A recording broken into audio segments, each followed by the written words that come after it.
इतिहासातील क्रूर कर्मा म्हणून औरंगजेबाची ओळख आहे आणि त्याच्या कबरीचा मुद्दा हा आता चांगलाच तापत चाललाय। संभाजीनगरमध्ये औरंगजेबाच्या कबरीचा बंदोबस्त हा वाढवला गेलाय, कारण मिलिंद एकबोटेंनी कबर उखडून टाकण्याचा इशारा दिला होता आणि त्यामुळे बंदोबस्त वाढवण्यासोबतच मिलिंद एकबोटे यांनाही संभाजीनगरमध्ये प्रवेशबंदी करण्यात आलेली आहे। तसंच कबरीच्या आजूबाजूच्या परिसरात आता बंदोबस्त सुद्धा वाढवण्यात आलाय। एकबोटे यांना संभाजीनगरमध्ये प्रवेशबंदी सुद्धा करण्यात आली आहे। ब्रेकिंग न्यूज आपण पाहतोय।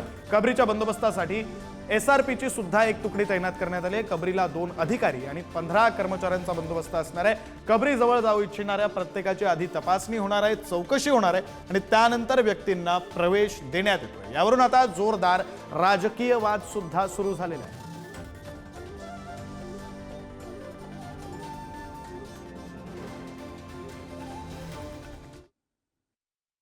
मुघल बादशाह औरंगजेबच्या कबरीवरून महाराष्ट्रामध्ये सध्या वाद सुरू आहे। आरोप प्रत्यारोप देखील मोठ्या प्रमाणात सुरू आहे। आपण त्याच औरंगजेबाच्या छत्रपती संभाजीनगर जिल्ह्यातील खुलताबाद येथे असलेल्या कबरीजवळ हा मुख्य प्रवेशद्वार आहे आणि इथून आपण आता आतमध्ये जाणार आहोत। या कबरीवरून सध्या मोठ्या प्रमाणात वादंग सुरू आहे। सकाळीच आपण पाहिलं की संभाजीनगरचे पालकमंत्री संजय सिरसाट यांनी या कबरीची या ठिकाणी गरज नसल्याचा उल्लेख केला होता, तशी प्रतिक्रिया दिली होती। त्याचनंतर विरोधी पक्षनेते अंबादास दानवे यांनी देखील म्हटलं होतं की ही कबर राहू दिली गेली पाहिजे, यामुळे जो इतिहास आहे तो इतिहास समोर येणार आहे। त्यामुळे असे मतांतर आपण पाहतो आणि या ठिकाणी होमगार्डांची नियुक्ती करण्यात आलेली आहे। राज्यभरात सुरू असलेला वादंग आणि या ठिकाणी आपण पाहतो की कडकोट सुरक्षा व्यवस्था या ठिकाणी लावण्यात आलेली आहे।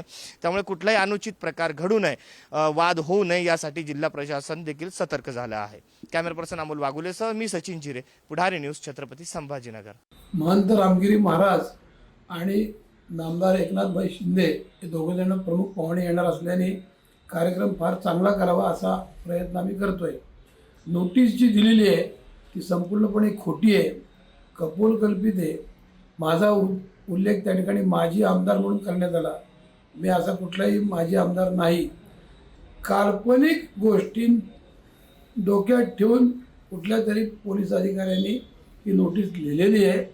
ही संपूर्णपणे खोटी चुकीची नोटीस आहे। या आपल्या छत्रपती संभाजीनगरमध्ये जी औरंग्याची कबर आहे, हे कबर ही महाराष्ट्रात नव्हे तर भारतात कुठेही नसावी आणि आहे ती काढावी। म्हणजे तिथीनुसार शिवजयंतीच्या दिवशी महाराष्ट्रातल्या सर्व तहसीलदार कार्यालय आणि जिल्हाधिकार्यालयासमोर विश्व हिंदू परिषद, बजरंग दल, हिंदू समाजाला सोबत घेऊन एक आंदोलन करते आणि माननीय मुख्यमंत्र्यांच्या नावाने निवेदन देत आहे। औरंगजेब जितका क्रूर होता आणि ज्या पद्धतीनं राज्यकारभार चालवत होता तेवढ्याच क्रूर पद्धतीनं आज देवेंद्र फडणवीस सरकार हे तेवढ्याच क्रूर पद्धतीने आज वागत आहे।